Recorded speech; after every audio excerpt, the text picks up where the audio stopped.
Hello, మేము SBI bank నుంచి మాట్లాడుతున్నాం. మీరు అప్పల నర్సయ్య గారేనా? మీ బ్యాంక్ ఖాతా అప్డేట్ చేయాలి.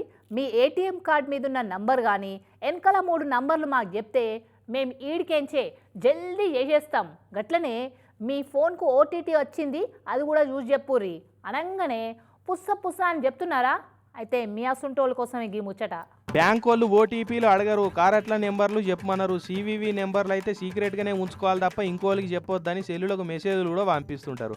బ్యాంకులలో బోర్డులు పెడుతున్నారు, టీవీలలో చెప్తున్నారు, పోలీసు వాళ్ళు కూడా పోస్టర్లు వేస్తున్నారు. ఎవ్వరు ఎన్ని తీర్లా చెప్పినా కొందరు ఇంకా సైబర్ దొంగల చేతికి చిక్కుతూనే ఉన్నారు. బ్యాంకు వాళ్ళమని చెప్పగానే దొంగలకు తాళాలు ఇచ్చినట్టే వాళ్ళ అకౌంట్ల డీటెయిల్స్ అన్ని దొంగని చేతికి ఇచ్చి ఉన్న పైసలు ఊడప్ప చేసుకుంటున్నారు.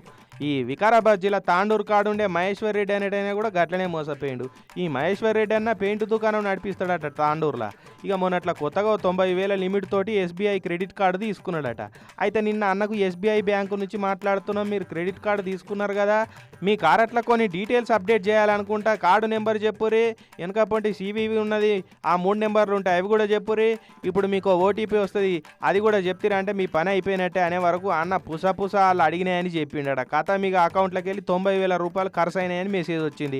అగో నేనేం వాడలేదు గట్లెట్లా ఖర్చు అయినాయని ఆ నెంబర్కు మళ్ళీ ఫోన్ చేస్తే మీరు డయల్ చేస్తున్న నెంబరు ఇప్పుడే కాదు ఇక ఏ జన్మకు కలవదని వచ్చిందట. కథమిగ ఎవడో నాకు బ్యాంక్ ఆఫీసర్ అని చెప్పి గుండు కొట్టిండని ఎరకయి ఇక పోలీస్ స్టేషన్కి పోయి ఫిర్యాదు అయిండు. చూసిరు కదా, ఎవరన్నా ఫోన్ చేసి మేము ఫలానా అది మేము ఫలానా ఇది అని చెప్పగానే బుగులు వాడవు బూరెలు ఉబ్బినట్టు ఉబ్బిపోయి అకౌంట్ నెంబర్లు కార్డుల డీటెయిల్స్ ఏం చెప్పొద్దు, చెప్పిరంటే దొంగోనికి గుండు కొట్టి పోరా అని కత్తి చేతికి ఇచ్చినట్టే. ఇక మీ ఇష్టం ఇక.